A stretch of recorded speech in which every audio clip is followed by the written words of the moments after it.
my new crew shoes on. Match the Beamer sort of. So this is my 1 year ownership video. Still ain't got the rims fixed. But I want to do my 1 year ownership video. Did add a little mod right there, a little door jamb. Decorations, they don't do nothing, they just there.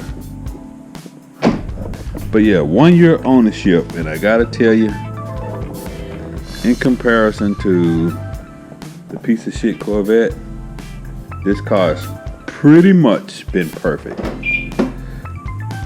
I did have some issues with like the rims and the wheels, but mechanically, this bad boy has been solid.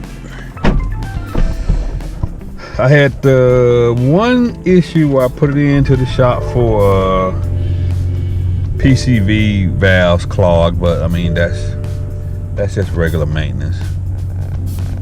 You know, it's like they put a whole new PC valve. Warranty covered most of that.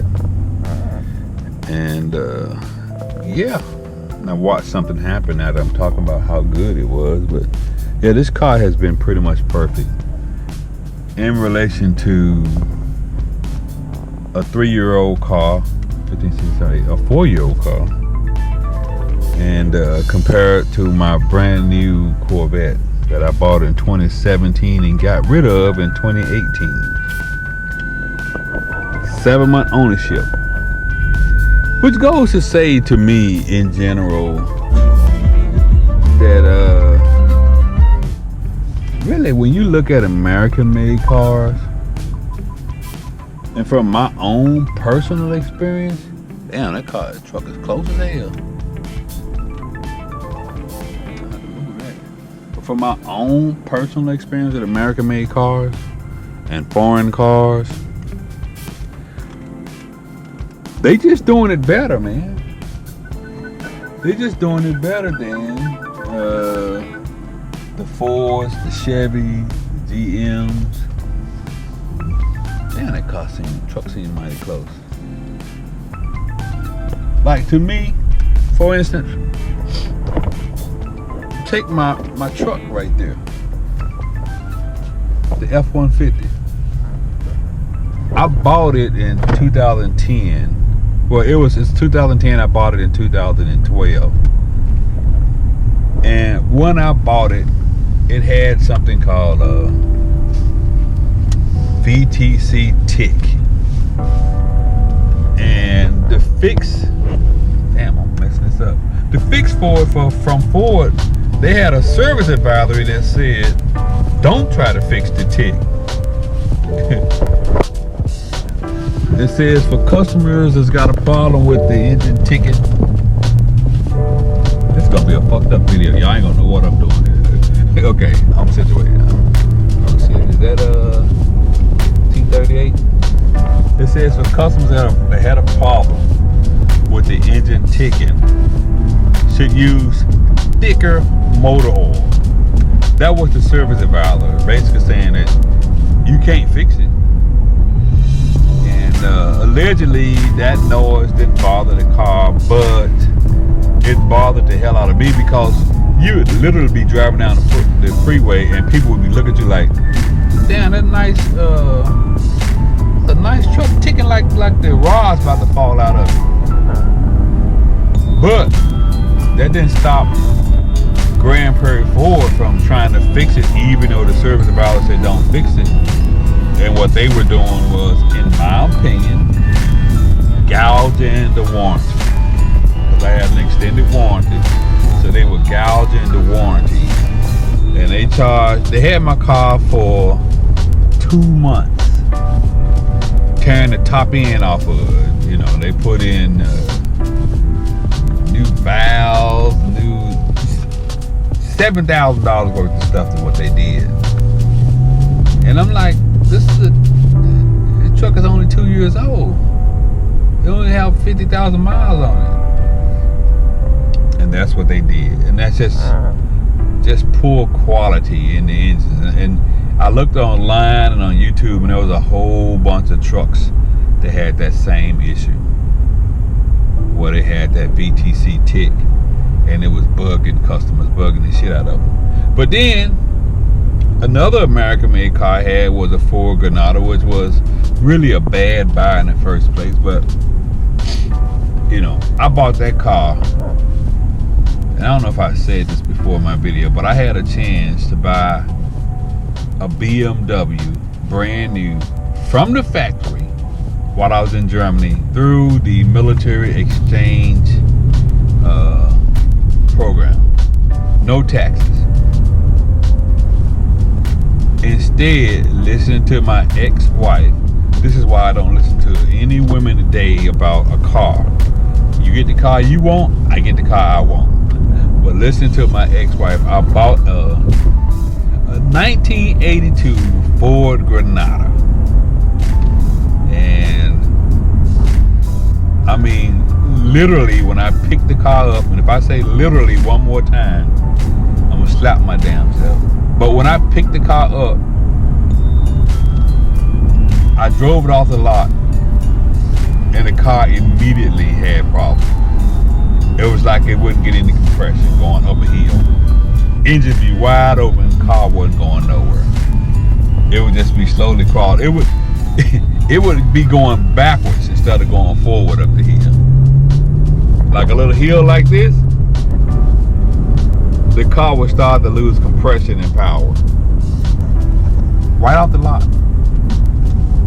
And so I didn't even keep it that long. I got rid of the ex-wife and I got rid of the car. I traded the car in for, I think I had a 79 280ZX foreign made car, which was perfect. I had zero problems at that car. I didn't have to do anything to that car for years. And I had that car for at least, man, 7 years maybe. And I didn't do anything to it. Nothing. This shit is crazy, man. And then fast forward to 2017, I bought my dream car. You can watch the videos on the Corvette. The Corvette was literally a piece of shit. And you know, I ain't saying all of them were, but this particular Corvette was literally, and I'll say literally, say that shit over and over again, was a piece of shit. The car was a piece of shit. I don't care how I try to make excuses for it. I mean, I even tried to keep it lemon lauded. It was a piece of shit.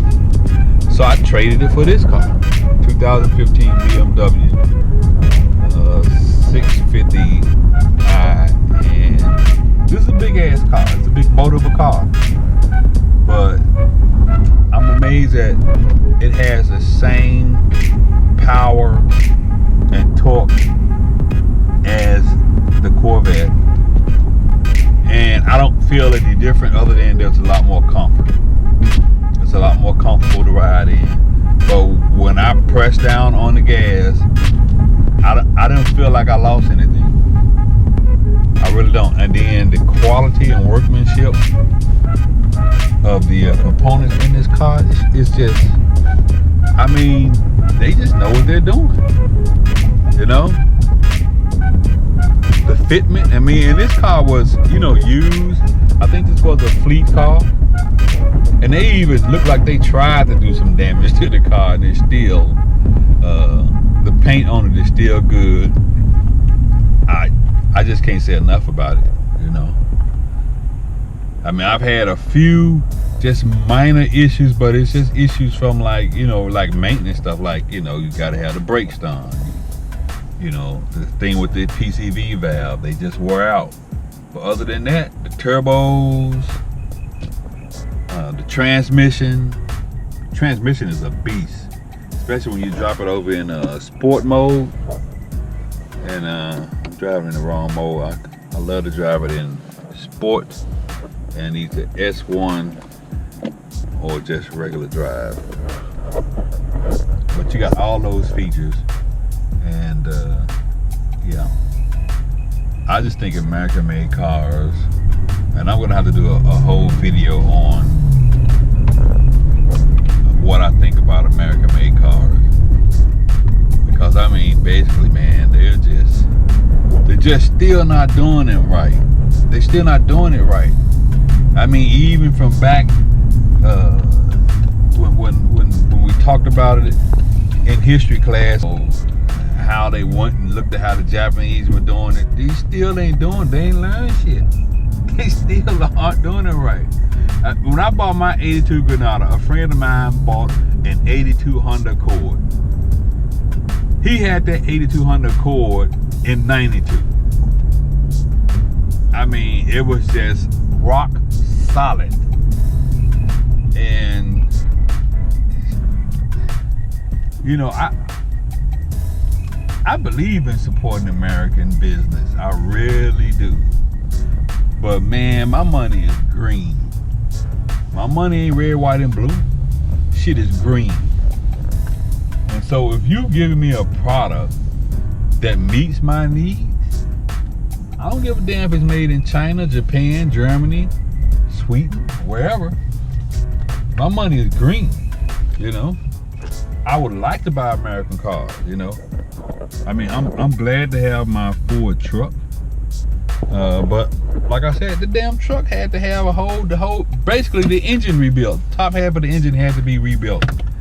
And I look online, there's a lot of trucks in that year that had to have that done to them. I mean, when you put out a product that you got to put out a service advisor saying, don't fix it if the consumer has a problem with the loud ticking engine, just tell them to use stick oil. What?